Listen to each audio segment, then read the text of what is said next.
দুর্যোগের প্রস্তুতিতে লড়ব, তারুণ্যের বাংলাদেশ করব। এই প্রতিপাদ্যকে সামনে রেখে পিরোজপুরের নাজিরপুরে যথাযোগ্য মর্যাদায় জাতীয় দুর্যোগ প্রস্তুতি দিবস 2026 পালিত হয়েছে। মঙ্গলবার সকালে উপজেলা প্রশাসন ও দুর্যোগ ব্যবস্থাপনা বিভাগের যৌথ আয়োজনে আলোচনা সভা ও অগ্নিকাণ্ড বিষয়ক বিশেষ সচেতনতামূলক মহড়া অনুষ্ঠিত হয়।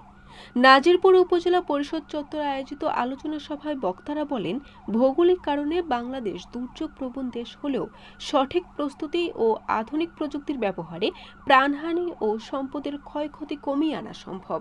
বিশেষ করে উপকূলীয় জেলা পিরোজপুরের জন্য দুর্যোগের আগাম বার্তা এবং স্থানীয় পর্যায়ে প্রস্তুতির গুরুত্ব অপরিসীম। আলোচনা সভা শেষে ফায়ার সার্ভিস ও সিভিল ডিফেন্সের সহায়তায় একটি বিশেষ অগ্নিকাণ্ড সচেতনতা মহড়া প্রদর্শিত হয়। মহড়ায় অগ্নিকাণ্ডের সময় আতঙ্কিত না হয়ে কিভাবে ঘরবাড়ি বা গ্যাস সিলিন্ডারের আগুন দ্রুত নিয়ন্ত্রণে আনা যায় তার কৌশল হাতে কলমে প্রদর্শন করা হয়। উপস্থিত সাধারণ মানুষ এবং শিক্ষার্থীরা অত্যন্ত আগ্রহের সাথে এই জীবনমুখী শিক্ষা গ্রহণ করেন। ফায়ার সার্ভিসের কর্মীরা উপস্থিত জনতাকে অগ্নি নির্বাপক যন্ত্রের সঠিক ব্যবহার সম্পর্কে ধারণা দেন। অনুষ্ঠানে উপজেলা প্রশাসনের বিভিন্ন পর্যায়ের কর্মকর্তা কর্মচারী, স্থানীয় জনপ্রতিনিধি, ফায়ার সার্ভিসের সদস্য, স্বেচ্ছাসেবক, গণমাধ্যম কর্মীসহ অসংখ্য সাধারণ মানুষ উপস্থিত ছিলেন।